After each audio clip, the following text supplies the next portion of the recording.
On November 19th, 2021, Pokemon released one of their most highly anticipated games of all time, Brilliant Diamond and Shining Pearl. These games were supposed to be remakes of the original Diamond and Pearl released back in 2006 and were the first games that I ever played as a kid. When remakes of Diamond and Pearl were announced, I, just like many other people, were highly anticipating the release of these games. But what we got wasn't exactly what we were expecting. While Game Freak was working on a different game, Pokemon Legends Arceus, which would come out just a few months later in early 2022, they handed the project of Brilliant Diamond and Shining Pearl over to a different game developing company, ILCA. I just want to make it clear, I'm sure ILCA just did what they were told from the developers at Game Freak, but the games ended up being not really what the fans were expecting. There have been 3 different Pokemon remakes before this one: Fire Red and Leaf Green, which were remakes of the original Red and Green in Japan or Red and Blue internationally, Heart Gold and Soul Silver, which were remakes of Gold and Silver, and Omega Ruby and Alpha Sapphire, which were remakes of Ruby and Sapphire.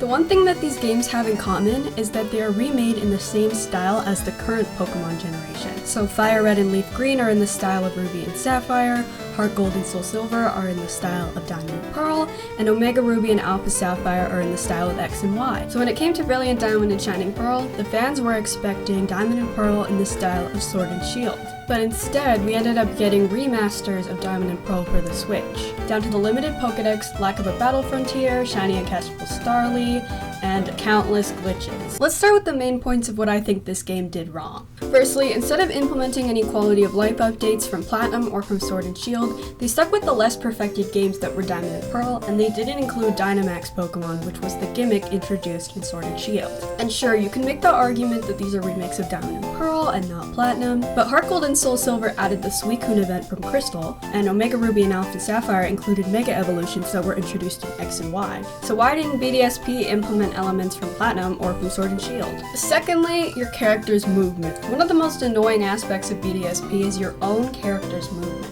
They kept the exact same map from the original 2D games on the DS, which would only let you move in a grid-like pattern, and tried to implement this onto a 3D space on the Switch. This created so many issues when it comes to moving around narrow paths that were intended for you to travel in 2D, but now you're traveling in 3D and can move freely. Specifically, I'm talking about this one ledge in Mount Coronet. I could not tell you how many times it took me to finally make it through without jumping over the ledge by accident. Lastly, the insistence on keeping these games faithful remakes while still making so many changes from the original game. It just seems very hypocritical that Pokemon keeps insisting that these games are faithful remakes when so many other elements of these games were changed. For example, you can change your player's outfit, Ramanas Park replaced Pal Park, secret bases in the underground are now only for statues and you don't have flags that you can steal. There are Pokemon in the underground now that can be boosted by the effects of these statues. The spheres in the underground now come in only 2 sizes instead of levels ranging from 1 to 99. You can't bury spheres to make them grow. There are no more traps in the underground. There are random NPCs other than the hikers that you have to talk to in order to get Spiritomb. You can access your Pokemon stored in the PC from the menu. The menu tells you which Pokemon is swarming that day in the post-game. Contests are different, eliminating the dress-up portion entirely. Amity Square now has a Poffin making station, and so many additional Pokemon are allowed into Amity Square, including some that were allowed in Platinum. Pokemon can follow you, although badly, and there are probably more, but that's all that I could come up with. So it's just particularly irritating when the justification for certain things not being included in this game is because they're faithful remakes, when, as I have just explained, they're not really faithful. You're probably wondering why this video is called In Defense of BDSP when I just spent the past 4 minutes explaining why these games are bad. And that's because while there are so many things wrong with this game, there are so many things wrong with every game, and there are also a lot of good things that fans tend to overlook. I already mentioned how the Grand Underground had several changes from the original games, making it a vastly different experience. And while I do miss being able to decorate my own secret base, I really did enjoy being able to find Pokemon in the underground. Also in the underground are the random Digletts and occasional Dugtrio that are always at the intersections of paths. When you run into them, a point goes up on a counter underneath the map icon, and when you hit 40, a text reads saying something good will happen in the Grand Underground. This something good is increased shiny odds in the underground.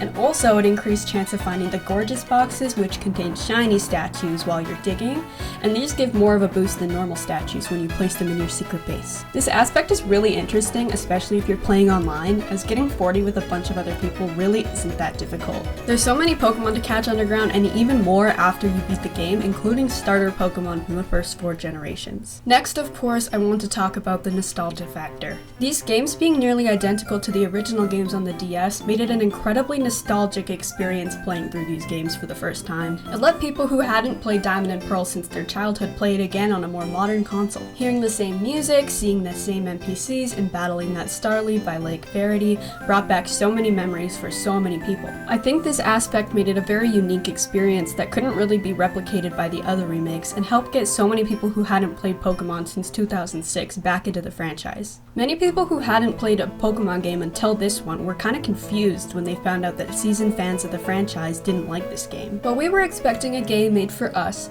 the longtime fans of the Pokemon franchise. They actually ended up making a game that brought so many new people into the world of Pokemon and brought so many people back. I will always have a special place in my heart for the Sinnoh region, and despite these games having some flaws, I still enjoy going back to battle the Elite Four again or going into the Underground. While I doubt these games are going to recreate the Gen 4 magic for a new generation of kids, I don't think these games are as horrible and unplayable as many people in the Pokemon community say it is. But there's something uniquely charming about the chibi art style on the Switch and getting to see the Sinnoh region again in a whole new light. If anything, I think that Brilliant Diamond and Shining Pearl brought back a more authentic experience to a new age of Pokemon players and is traumatizing a whole new generation of kids with Cynthia's Garchomp.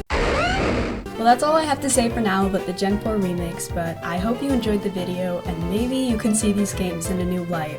Or maybe you still hate them and that's okay too. Either way, thanks for watching.